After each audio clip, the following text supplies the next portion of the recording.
Hi hello வணக்கம் நண்பர்களே, நான் உங்கள் தோழி வினு. இது வினுஸ் தமிழ் ஆடியோ நாவல் சேனல். என்னோட கதைகளை என்னோட குரலில் கேட்க நம்மளோட சேனலை சப்ஸ்கிரைப் செஞ்சுக்கோங்க. பிடிச்சா லைக் பண்ணி உங்கள் பொண்ணான கருத்துக்களை கமெண்ட்டாகவும் பதிவு பண்ணுங்க. வாங்க கதைக்குள்ளே போகலாம். உள்ளளவும் உன் நினைவே. நினைவு 18. மறுநாள் காலை மலர்ந்த முகத்துடன் எழுந்தவனின் முகம் சட்டென அதிர்ச்சியில் உறைந்தது. ஏனெனில் மணி 8:30 என்றிருக்க, மாதாஜி என்று கத்தினான் இலக்கியன். என்னவோ ஏதோ என்று சமையலறையிலிருந்து மரகதமும் பால்கனியில் உடற்பயிற்சி செய்து கொண்டிருந்த மாறனும் ஓடி வந்தனர். வந்தவர்கள் கண்டது கோபப்படுகின்றேன் என்று முகத்தை உருண்டு வைத்திருந்த இலக்கியனைத்தான். உங்க 2 பேருக்கும் கொஞ்சமாவது பொறுப்பு இருக்கா? அது சரி, முன்ன பின்ன லவ் பண்ணியிருந்தா தானே அதோட அருமை தெரியும். அலமுக்குட்டி இன்னைக்கு ஸ்டேஷனுக்கு சீக்கிரம் வர சொன்னா. யூஸ்வலா இன்னைக்கு நான் ஸ்டேஷன்ல இருப்பேன். இன்னைக்கு இன்னும் கிளம்பவே இல்லை. நாங்கள் லவ் அக்செப்ட் பண்ணி ஃபர்ஸ்ட் டே அன்னைக்கு நான் இவ்வளோ லேட்டா போனா பங்க்சுவலே இல்லாத இர்ரெஸ்பான்சிபிள் பர்சன் நினைக்க மாட்டா? சில்லி காய்ஸ், வழிவிடுங்க என்றவாறு படுக்கையிலிருந்து எகிறு குதித்து ஓடினான் குளியலறை நோக்கி. மரகதமும் என்னடா இவன் என்றார் இளமரனிடம். இதழ் குவித்து ஊதிய இளமாறனோ, ஏற்கனவே ஒரு அரலூசு, இனி முழு லூசாகி நம்ம உயிரத்தான் எடுக்க போறான், அதுல சந்தேகமே இல்லை என்றான் சலிப்பாக. ரயில் நிலையத்தில் இருந்த ராதாவோ கடிகாரத்தை பார்த்திருந்தாள். அவள் வந்து 30 நிமிடம் ஆகிவிட்டது. ரூபாலியிடமும் வைஷாலியிடமும் வழக்கமாக பேசும் பேச்சு கூட இல்லை. அவள் அமர்ந்திருந்த நிலையை அவர்களுக்கு எடுத்துரைத்தது அவள் நிலையை. என்னடி இவ, நேத்து வரைக்கும் ஓகே, இப்போதான் 2 பேரும் லவ் அக்செப்டடே, அப்புறம் ஏன் பதட்டமா இருக்கா என்றாள் ரூபாலி. இத்தனை நாள் வரைக்கும் லவ் ஃபியர், இனி பேரண்ட்ஸ் என்ன சொல்லுவாங்களோ, லவ் ஃபெயில் ஆகுமோ பாஸ் ஆகுமோன்னு சீனே இனிதானே இருக்கு. அப்படியே லவ்ல பாஸ் ஆனா கூட ஆஃப்டர் ஃபேஸிங் சேலஞ்ச் எக்கச்சக்கம் என்றாள் வைஷு. இப்போ என்னடி சொல்ல வர்ற என்றாள் ரூபா. அதாகப்பட்டது என்னவென்றால், ரூபாலி அவர்களே, ஏய் அவ செம ஹேண்ட்ஸம்ல, என்ன அந்த கட்டம் போட்ட சட்டை இன்னும் வரலையா? எங்க அந்த கருப்பு கண்ணாடி காணுன்றதோட நிறுத்திக்கணும். இவளை போல லவ்ல குதிச்சோன்னு வையே, உன் ஆயுள்ல ஒவ்வொரு நாளா குறைஞ்சிட்டு வருதுன்னு நினைச்சுக்கோ என்றாள் வைஷு. ஏய் ஏண்டி அப்படி சொல்ற? லவ் ஒரு தனி ஃபீல் இல்லையா? லவ் பண்றவங்க எல்லாமே எவ்வளோ ஜாலியா இருக்காங்க, எனக்கே அவங்கள பார்த்து பொறாமையா இருக்குடி என்றாள். தயவு செஞ்சு எந்த ஆமையும் பற்றாத. ஏதோ சொல்லுவாங்களே, இக்கரைக்கு அக்கறை பச்சேன்னு, அது போலதான் சிங்கிள்ஸ் எல்லாருக்கும் நமக்கு ஒரு லவ்வர் இல்லையேன்னு தோணும். மிங்கிள் ஆனதுக்கு அப்புறம் தான் தோணும் பேசாம சிங்கிளாவே இருந்துக்கலாம்னு. அப்புறம் என்ன சொன்ன? ஜாலினா ரூபா, அதெல்லாம் மேல மினுக்கடி உள்ள புழுக்கடின்ற கதை தான். பாக்குற நம்மளுக்கு ஜாலியா இருக்காங்கன்னு தோணும், ஆனா வெளியே போற அவங்களுக்கு தான் யாராவது பாத்துருவாங்களோ, பார்த்து வீட்டுல போட்டு கொடுத்துருவாங்களோன்னு தோணும். ஒவ்வொரு நாளும் வீட்டுக்கு போய் அம்மா அப்பாவை நார்மல் மூடல பார்த்ததுக்கு அப்புறம் தான் நிம்மதி பெருமூச்சே வரும். ஒருவேளை கஷ்டப்பட்டு போராடி பட்டினி கிடந்து கல்யாணம் பண்ணிக்கிட்டாங்கன்னு வையே, அதுவரை இவங்க நம்மளை விட்டு போகக்கூடாதுன்னு கொஞ்சமா நடிச்சிருந்தா கூட ஆஃப்டர் மேரேஜ் உரிமை உணர்வுல அதெல்லாம் போயிடும். அப்ப ஸ்டார்ட் ஆகும் பாரு ஒரு கேப்பு, அதுலயே பாதி லவ் கட்டு. அதுக்கப்புறம் சின்ன சின்ன பிரச்சனை கூட பெருசா தெரியும். உனக்காக கடல்ல கயிறாத்திருக்கிறேன், மணல மழையாக்குறேன்னு சொன்னவங்க எல்லாம் எங்கன்னு தேடணும். இந்த லட்சணத்துல ஆஃப்டர் மேரேஜ் லவ் வருமோ இல்லையோ, லவ் ஃபீலிங்ஸ்னு சாப்பிடாம தூங்காம பயந்து பயந்து இருந்ததுல அழையா விருந்தாளி போல சுகரு, பிளட் ப்ரெஷரு, அல்சரு, மைக்ரேன்னு எல்லாம் வந்து தொலையும். பிரச்சனைன்னு பிறந்த வீட்டில் போய் நின்னா, நாங்களா பார்த்தோம், நீயே தேடிக்கிட்டதானே அனுபவின்னு சொல்லுவாங்க. பார்த்துக்கோ, இன்னும் உனக்கு ஏதாவது லவ் பண்ணணும்னு ஐடியா இருக்கு என்றாள் வைஷு. அதிர்ந்த விழிகளோடு அவளை பார்த்த ரூபாவோ, சத்தியமா இல்லடி, வேணவே வேணாம் என்றவள். ஏண்டி, இதெல்லாம் அவளுக்கு கொஞ்சம் சொல்லிருக்கலாமே என்றாள் ரூபா. அவ அதுக்குள்ள அந்த கட்டத்தை எல்லாம் தாண்டிட்டா. அது என்னவோ விதி போல.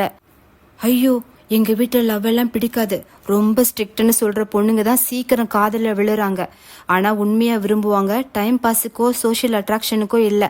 அதுக்காகவே போராடி காதல மட்டும் இல்ல கல்யாண வாழ்க்கையிலும் ஜெயிச்சிருவாங்க என்றாள் வைஷு. புரியல, இப்போ என்னதான் சொல்ல வர்ற என்றாள் ரூபா. அதாவது வெரி சிம்பிள், மாமி லவ் பண்ணட்டும், அவளுக்கு ஓகே, நமக்கு அது செட்டே ஆகாதுன்னு சொல்ல வந்தேன் என்றாள் வைஷு. என்னவோ பொடி, சொல்ல முடியாது. இவ்வளோ பேசுற நீயும் அடுத்த மாசமே ஒரு ஆளை கூட்டிட்டு வந்து இவனை தான் விரும்புறேன்னு சொன்னாலும் சொல்லுவ என்றாள் ரூபா.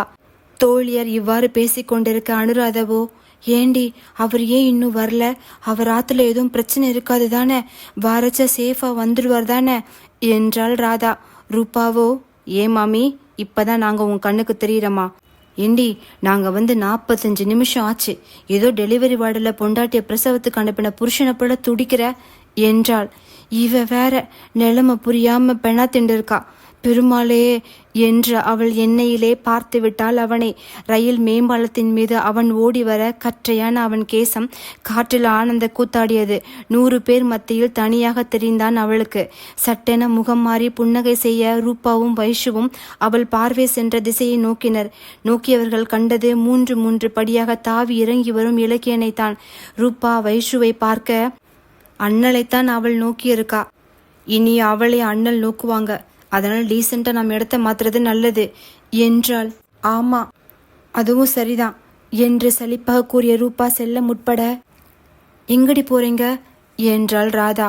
ஏன் உன் ஆளு வந்து எங்களை கரடி குரங்கு கழுதன திட்டவா? நாங்க போறோம் என்று கூறும்போதே, சாரி ராதா சாரி, கொஞ்சம் டிலே ஆயிடுச்சு என்றான் இலக்கியன். இட்ஸ் ஓகே, ஆத்துல எதுவும் பிரச்சனை இல்லையே என்றாள் ராதா. ஆத்துல பிரச்சனையா என்று எண்ணியவன், எங்க ஆத்துல உள்ளவங்களுக்கு பிரச்சனைன்னு ஒன்று வந்தா அது என்னாலதான், அதை எப்படி சொல்ல முடியும் என்று எண்ணிக்கொண்டே, டிராஃபிக் ராதா சாரி, டிலே ஆனா நீங்க கிளம்புங்க, ஈவினிங் பார்க்கலாம் என்றான். மூவரையும் கண்களால் சுற்றி பார்த்து கொண்டு.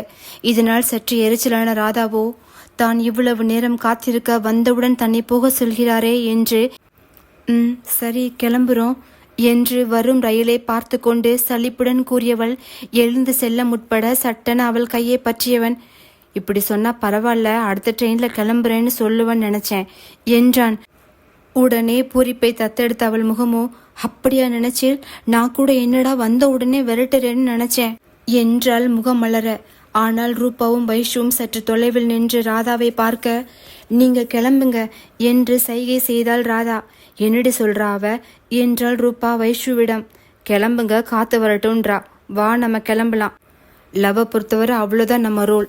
இனி அவங்களுக்கு பிரச்சனைன்னு வந்தாதான் ஃப்ரெண்ட்ஸுங்க நம்ம கண்ணுக்கு தெரியும். வா இப்போதைக்கு இடத்த காலி பண்ணுவோம் என்று அவர்கள் கிளம்பிவிட இலக்கியனும் அனுராதவும் தான் அந்த இருக்கையில். நினைவு 19. எவ்வளவு நாட்கள் அந்த இருக்கையில் இருவரும் அமர்ந்திருக்கின்றனர். கிட்டத்தட்ட 1 வருடம். ஆனால் அப்போதெல்லாம் தோன்றாத ஒரு புது உணர்வு இன்று இருவரையும் அசைவற்று உறைய வைத்திருந்தது. நேற்று தொலைபேசி வாயிலாக அவள் தந்த முத்தம். 15 நிமிடம் ஆகிவிட்டது. குறைந்தபட்சம் 3-4 முறை முகம் பார்த்து மெலிதாக நகைத்திருப்பர், அவ்வளோதான். அவளோ புத்தக பையின் திறப்பை திறந்து மூட, அவனோ காலை ஆட்டிக்கொண்டு விரல்களை கோர்த்து கட்டை விரலை மட்டும் தேய்த்து கொண்டிருந்தான். என்னதான் மனசுக்குள்ள பயம் பதற்றம் இருந்தாலும் அதை வெளிக்காட்டிடாத. பொண்ணுங்களுக்கு பயந்த சுவாபம் இருக்கிற பசங்களை விட தைரியமா இருக்கிற பசங்களை தான் ரொம்ப பிடிக்கும். ஸோ கொஞ்சம் போல்டா ஃபேஸ் பண்ண அவளை. அடிக்கடி அவளோட சின்ன சின்ன விஷயத்த கூட பாராட்டு. அப்புறம் இடையில மானே தேனே பொன்மானே இதெல்லாம் போட்டுக்கோ என்ற மாறனே கேள்வியாக நோக்கினான் இலக்கியன். அதான்டா, நீ ரொம்ப அழகா இருக்க, அப்படி இப்படின்னு சொல்லு என்று அவன் கூறியதும், ஹலோ பிரதர் சொன்னாலும் சொல்லாட்டும் நம்ம அழகுதான் என்று அவன் கூறியது ஞாபகத்திற்கு வர கண்கள் மின்ன நிமிர்ந்த அவளை நோக்க, அவள் என்னவோ அவனைத்தான் நோக்கி கொண்டிருந்தாள். இதனால் கொஞ்சம் கூச்சமாக உணர்ந்தவனோ தன் பக்கவாட்டு சிகையை கோதி கொடுத்துவிட்டு குரலே என செருமிக்கொண்டே, அப்புறம் ராதா என்றான் கரகரத்த குரலில். நீங்க ரொம்ப அழகா இருக்கீள் இலக்கியன் என்றாள் சற்றென்று. என்று அதிர்ந்தவாறு அவன் அவளை நோக்க, ஆமா நீங்க ரொம்ப அழகா இருக்கீள், முக்கியமா உங்களோட இந்த கற்றையான முடி, நீங்க ஓடி வர்றச்ச காத்துல ஆடுமே, கொல்ல அழகு போங்கோ. உங்களுக்கு ஒன்று தெரியுமோ, நேக்கு கலரா இருக்கிற பசங்களை பிடிக்கவே பிடிக்காது. இதோ உங்களை போல சாக்லேட் கலர் பசங்களை தான் ரொம்ப பிடிக்கும். அப்புறம் நீங்க ஏன் தாடி மீச வைக்கல என்றாள். அவனோ உறைந்தவாறு அவளையே பார்க்க, இலா என்று அழுத்தமாக அழைத்தவளோ, நீங்க ஏன் தாடி மீச வைக்கல என்றாள். வளர்ந்தா வைக்க மாட்டாங்களா என்று எண்ணியவனோ, அது சும்மாதான், இது வரைக்கும் அதுல எல்லாம் கான்சென்ட்ரேட் பண்ணியதில்ல என்றான். ஓ அப்படியா, இனி ட்ரை பண்ணுங்கோ, மேன்லியா தெரிவேல், லைட்டா மீச லைட்டா தாடி நன்னா இருக்கும் உங்களுக்கு என்றாள். சரி என்றான் புருவங்களை ஏற்றி இறக்கி நாடியை தேய்த்தவாறு. அவன் மனசாட்சியோ, அடேய், ஒரு பொண்ணு ஒண்ணுமே இல்லாத உன்னை இவ்வளோ வர்ணிக்கிறா, நீயும் ஏதாவது சொல்லுடா என்று எண்ணியவாறு அவளை பார்க்க, அவளோ அவன் ஏதோ கூற வருகிறான் என்பதை உணர்ந்தவள் கண்களை உருட்டி சொல்லுங்கோ என்பது போல் பாவனை செய்தாள். அப்புறம் எங்கே வார்த்தை வர, அது அது பலகாரம் எங்க எடுத்து வரேன்னு சொன்ன என்றான் சட்டென்று. அச்சோ அசடு, மறந்துட்டேன் பாருங்கோ என்றவள் ஒரு டப்பாவை நீட்ட அதில் அப்பம், குழல் முறுக்கு, வாழைப்பழ கோதுமை ரவையால் செய்யப்பட்ட கேசரி என்றிருக்க அதை சாப்பிட்டவனுக்கு வாயில் வைத்ததுதான் ஞாபகம். 10 நிமிடத்தில் சாப்பிட்டு முடித்திருந்தான். வாவ், சூப்பர் ராதா, இதை செஞ்ச உங்க அம்மாவுக்கு தங்கத்துல கையில காப்பே போடலாம் என்றான். அப்படியா, அம்மாவுக்கு காப்பு போடுவேல், பொண்ணுக்கு என்ன செய்வேல் என்றாள். பொண்ணுக்கா என்க, அதானா, நேக்கு என்ன கொடுப்பேல் என்றாள். என்ன வேணும் சொல்லு, கொடுத்துடலாம் என்று அவன் முடிக்கும் முன்னரே அவள் கையை அவன் முன் நீட்டியிருந்தாள். அதிர்ந்து இலக்கியனோ, ராதா யூ மீன் என்க கண்களை மூடி திறந்தவள். அதே என்றாள். இல்ல, இது ஸ்டேஷன், நம்மளை சுத்தி ஆளுங்க இருக்காங்க என்றான். ஓ, நேக்கு தெரியாது பாருங்கோ, நான் என்ன உதட்டலையா கேட்குறேன், கையில தானே கேட்குறேன், அதுக்கு ஏன் இவ்வளோ யோசிக்கிறேன் என்றாள் சற்று சலிப்புடன். உதட்டலையா என்றவனுக்கு வியர்த்து விட்டது. சொல்லப்போனால் இதற்கு எப்படித்தான் எதிர்வினை ஆற்ற வேண்டும் என்பது கூட மறந்தது அவனுக்கு. அதே பாவனையில் அவன் அவளை பார்க்க, என்னண்ணா உங்களுக்கு ரொமான்டிக்கா பேசதான் வரலன்னு பார்த்தா பெருங்கையில முத்தம் கொடுக்க கூட இவ்வளோ யோசிக்கிறேளே, சரி விடுங்கோ என்று முடிக்க முன்னரே சட்டென அவள் கையை பற்றி முத்தம் வைத்திருந்தான். அதுவும் நொடி பொழுதில். அதற்கு பின் அவள் முகத்தை ஏறிட்டும் பார்க்கவில்லை. அதே கையை தடவியவாறு, இப்போ என்ன செஞ்சல் இலக்கியன் என்று குனிந்து தலை கவிழ்ந்திருந்த அவன் முகத்தை காண, போதும் ராதா என்றான் சற்று வெக்கமும் கடுமையும் கலந்து. இலா, வெக்கப்படுறா, ஐயோ பெருமாளே என்று கையால் அவன் முகத்தை சுற்றி திருஷ்டி மலித்தவள். அழகு இலா நீங்க என்க. லேட் ஆயிடுச்சு, நீ காலேஜ் கிளம்பு என்றான் சட்டென்று. ஏன், எனக்கு இஷ்டம் இல்லை, இன்னைக்கு நான் காலேஜுக்கு போக போறதில்ல என்றவளை, no Radha, final year attendance counts ரொம்ப முக்கியம், ஈவினிங் பார்க்கலாம் என்று அவள் அன்பு தொல்லையிலிருந்து தன்னை ஆசுவாசப்படுத்திக் கொள்வதற்கு விருப்பமே இல்லாமல் அழைத்து சென்றான். அப்போதும் கூட லேடிஸ் கம்பார்ட்மெண்டில் இருந்தவள் புன்னகைத்தவாறு அவனையே பார்க்க அவனுக்கு தான் அருகில் இருப்பவர்களை கூட எதிர்நோக்க முடியாமல் வெக்கமாக வந்தது. அடியே, நீ கொஞ்சம் விவகாரமான மாமி தாண்டி, நீ இப்படியே இருந்தா என்னால் எப்படி இயல்பா இருக்க முடியும் என்று மார்பை தேர்த்து கொண்டான். ரயிலில் இறங்கி அவள் கல்லூரி சென்ற பின் இலக்கியன் சென்றது அண்ணன் மாறனைத்தான். அறக்க பறக்க ஓடி வந்த தம்பியை கண்ட மாறனோ, என்னடா எதுவும் பிரச்சனையா என்றான். ஆமாம் பிரதர், பெரிய பிரச்சனை இப்படிதான் தெரியுது என்றான். மாறனோ, என்ன கொஞ்சம் புரியுற மாதிரி சொல்லித்தொல என்றான். அதாவது பிரதர் என்று காலையில் ரயில் நிலையத்தில் நடந்த அத்தனையும் கூற புன்னகைத்தவாறு நெற்றியை தேய்த்தான் மாறன். ஆமா பிரதர், நான் கூட லவ்வை புரிய வச்சு அக்செப்ட் பண்ண வைக்கிறதா ரொம்ப கஷ்டம்னு நினைச்சேன். ஆஃப்டர் அக்செப்டன்ஸ் ரொம்ப கஷ்டமா இருக்கு பிரதர், ஒரு நாள் கூட தாக்கு பிடிக்க முடியல, ப்ளீஸ் ஹெல்ப் மீ என்றான் தலையில் கை வைத்தவாறு. மாறனோ காரி உமிழ்வது போல் தொண்டையை செரும, என்ன பிரதர், என் மேல துப்ப போறியா? அவசியமே இல்லை, 10 வாட்டிக்கு மேல நானே காரி துப்பிக்கிட்டேன் என்றான். டேய், உன்னெல்லாம் என்ன செய்யனே தெரியல, ஒரு பொண்ணு உன்கிட்ட இல்லாததை எவ்வளோ அழகா வர்ணிச்சிருக்கா, பதிலுக்கு அவ சொன்னதையும் மாத்தி சொல்லிருக்கலாமே. நீயும் தான் உன் மூக்கு, உன் வாயி, காது அழகுன்னு, மற்ற நேரம் அழமு குட்டி பன்னி குட்டின்னு வாய்க்கிழிய பேசுவ, இப்போ என்னாச்சு என்றான் மாறன். மூக்கு, வாயி, காதா? ஆமால.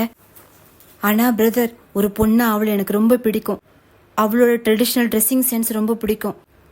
ஆனா இது வரைக்கும் அவ கண்ணை தாண்டி பெருசா நான் எதையும் ரசிச்சதில்லை, அது ஏன் கவனிச்சது கூட இல்லை என்றான் இலக்கியன்.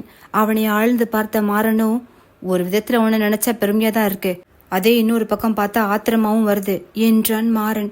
ஆமால, எனக்கே இப்போ என் மேல ஆத்திரமா தான் வருது பிரதர், நான் இவ்வளோ தத்தியா இல்லை அவ அவசர கொடுக்கான்னு தெரியல என்றான்.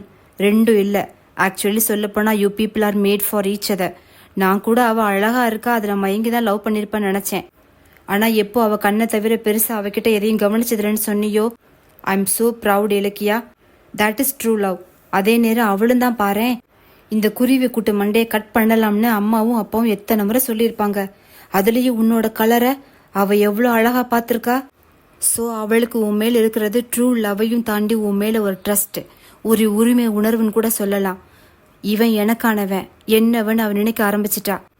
அதோட பிரதிபலிப்பு தான் இன்னைக்கு உங்ககிட்ட அவள் காட்டின நடவடிக்கை எல்லாம். நீ லவ்ன்ற ரிலேஷன்ஷிப்பை பில்டு மட்டும்தான் பண்ணி வச்சிருக்க, ஆனா அவ அந்த ரிலேஷன்ஷிப்பாவே வாழ ஆரம்பிச்சிட்டா. இதுதான் உங்க இருவருக்குமான டிஃபரன்ஸ் என்றான் மாறன். அப்போ நான் அவகிட்ட உரிமையா பழகலையா மாறா என்றான். இல்லைன்னு சொல்ல முடியாது, இட் டேக்ஸ் டைம், போக போக நீயே தெரிஞ்சுக்குவ என்றான். புரிஞ்சது மாறா, தேங்க்ஸ் பிரதர் என்று சென்றான். அதே நேரம் கல்லூரியில் ராதாவும் தன் பிறங்கையை தேய்த்தவாறு புன்முறுவல் செய்து கொண்டே அமர்ந்திருந்தாள். அதை கண்ட ரூபா வைஷுவிடம், என்னது இது என்று சைகை செய்ய, காதல் மேனியாவா காதல் ஃபோபியாவான்னு தெரியல, இன்னும் ஏதாவது கண்டுபிடிச்சாங்கன்னா சொல்றேன் என்றாள். ராதாவை தட்டிய ரூபாவோ, அடியை மாமி, கையை தேய்ச்சி தேய்ச்சி ரேகை அழிஞ்சிட போகுது என்க. வைஷுவோ, அப்படி என்ன இருக்கு இவ இப்படி தேய்க்கிறா என்று அவள் கையை பற்றி பார்க்க அதை வெடுக்கன இழுத்தவளோ, இப்போ உங்க 2 பேருக்கு என்ன பிரச்சனை என்றாள். எது எங்களுக்கு பிரச்சனையா? ஹலோ மாமி, பிரச்சனை உனக்கு தான், என்னன்னு சொல்லித்தல என்க. அதுவா, இன்னைக்கு ஆத்துல நோம்புக்கு அம்மாவும் நானும் பலகாரம் செஞ்சோம் இல்லையா, அதை அவருக்கு கொடுத்தேன். சாப்பிட்டுட்டு ரொம்ப நன்னா இருக்கே, யாரு செஞ்சதுன்னு கேட்டார். நானும் அம்மாவுன்னு சொல்லி முடிக்கல, கையை பிடிச்சு முத்தம் கொடுத்துட்டார் என்றால் விழிகளை உருட்டி புன்னகை செய்தவாறு. ஆனால் தோழியர் இருவரும் அவளை முறைக்க, அவர் கொடுத்தா நான் என்னடி செய்வேன் என்க. நீங்க 2 பேரும் எதையாவது கொடுத்து தொலைங்க, அதை பத்தி எங்களுக்கு கவலை இல்லை, எங்க பங்கு பலகாரத்தை எங்கடி என்றாள் வைஷு. ஓ அதுவா என்று இன்னொரு டப்பாவை எடுத்து நீட்ட தோழியர் இருவரும் மூழ்கினர் பலகாரம் உண்பதில். இரவில் ராதாவோ நொடிப்பொழுதே ஆயினும் இன்று அவன் இதழ் தீண்டலில் ஏற்பட்ட குறுகுறுப்பும் அவன் முத்த சத்தமும் பித்து பிடிக்க செய்தது அவளை. அதை எண்ணியவாறே புரண்டு புரண்டு அவள் படுத்திருக்க, பக்கத்து வீட்டிலிருந்து ஜன்னல் வழியாக தென்றலுடன் சேர்ந்து ஒரு பாடல் ஒளியும் வந்தது. அதில் மங்கைக்குள் காதல் என்னும் கங்கைக்குள் நான் விளைந்தேன் என்ற பாடல் வரிகள் அவள் காதில் விழ, இன்று இவள் பேசியதற்கு இலக்கியன் பார்த்த குட்டி குட்டி பார்வை மாற்றத்தை எண்ணியவளுக்கு இப்பொழுதுதான் வெட்கமே வந்தது. தான் என்னவெல்லாம் அவரிடம் பேசியிருக்கிறோம் என்று எண்ணியவள் அவளை அறியாமல் 2 கைகளாலும் முகத்தை மூடிக்கொண்டாள். ஒரே நாள் உன்னை நான் நிலாவில் பார்த்தது, உலாவரும் உன் இளமைதான் ஊஞ்சல் ஆடுது என்று மீண்டும் அந்த மெல்லிசையும் தென்றலும் அவளை தழுவ உறங்கினாள். அங்கோ இலக்கியன் கண்ணாடியின் முன் நின்று ஏதோ செய்து கொண்டிருக்க, அறைக்குள் நுழைந்த மாறனை கண்டு சட்டென எதையோ மறைத்தான். அவனை மேலும் கீழுமாக பார்த்த மாறனோ, என்னடா மறைக்கிற என்க. இல்லையே, ஒன்னும் இல்லையே என்று விட்டு படுக்கையில் சரிய, ஏண்டா லிப்ஸ்ல லிப் பாம் எதுவும் போட்டிருக்கியா என்றான். இல்லையே, வேஸ்லின் தான் என்றவன் தலையில் அடித்து திருட்டு விழி விழிக்க, அவனை அடக்கப்பட்ட புன்னகையுடன் பார்த்த மாறனோ, இப்போ எதுக்குடா லிப் கேரு என்றவுடன், பிரதர் நீ நினைக்கிற மாதிரிலாம் ஒன்றும் இல்லை, ஒரே ட்ரையா சொர சொரன்னு இருக்கிறது போல இருக்கு, அதான் என்றான். ஓ நம்பிட்டேன் என்று போர்வையை போர்த்த சட்டென நச்சென்று ஒரு இச்சு வைத்தான் இலக்கியன் மாறனின் கன்னத்தில். இதனால் பதறி எழுந்து அமர்ந்த மாறனோ, அடே நாதாரி பயலே, என்னடா செஞ்ச என்றான் எரிச்சலுடன் கன்னத்தை தேய்த்தவாறு. பாத்தியா மாறா, வேல்கொன்ன மாதிரி கன்னத்தை வச்சிருக்கிற நீயே காலையில கக்கா போக கஷ்டப்படுறவங்க மாதிரி மூஞ்ச வச்சிருக்க. ஆனா என் அலமக்குட்டியை யோசிச்சு பாரு, பன்னீர் ரோஸ் போல இருக்கிற அவ கண்ணம் காயம் பற்றாது, ஏதாவது ஒரு வழி சொல்லுடா என்றான் பாவமாக. ஐயோ கடவுளே, தயவு செஞ்சு யாராவது கொஞ்ச நாளைக்கு என்னை தத்து எடுத்துக்கோங்க, முடியல இவனோட என்று முறைத்தான். சரி சரி, அதை விடுடா, பீச்சை தவிர்த்து வேற ஏதாவது நல்ல இடமா சொல்லுடா, அவளை கூட்டிட்டு போக என்றான். என்ன, அவளை கூட்டிட்டு அவுட்டிங் போறியா என்றான் மாறன். ஓ அதுக்கு பேர் அவுட்டிங் நான் வச்சிருக்காங்க, இருந்துட்டு போட்டோம் என்று எண்ணியவன் ஆமா என்றான். யோசித்த மாறனோ, அவ கொஞ்சம் ட்ரெடிஷனலா தெரியுறா, நீங்க ஏன் வள்ளுவர் கோட்டம் போகக்கூடாது என்றான். வள்ளுவர் கோட்டமா என்று கண்களை அகல விரித்த இலக்கியனோ, சூப்பர் மாறா, சரி சரி, கசகசங்காம என்ன தூங்க விடு, நல்லா தூங்கினாதான் என் முகம் ஃப்ரெஷ்ஷா இருக்கும், இல்லைனா ஓ மூஞ்சி போல இருக்க போகுது என்று மாறனின் போர்வையை பறித்து போர்த்தி கொண்டான் இலக்கியன். படுத்திருந்த இலக்கியனை பார்த்த மாறனோ, இதெல்லாம் என்ன ஜென்மமோ தெரியல என்று தலையாட்டிவிட்டு உறங்கினான். நன்றி. தொடரும்.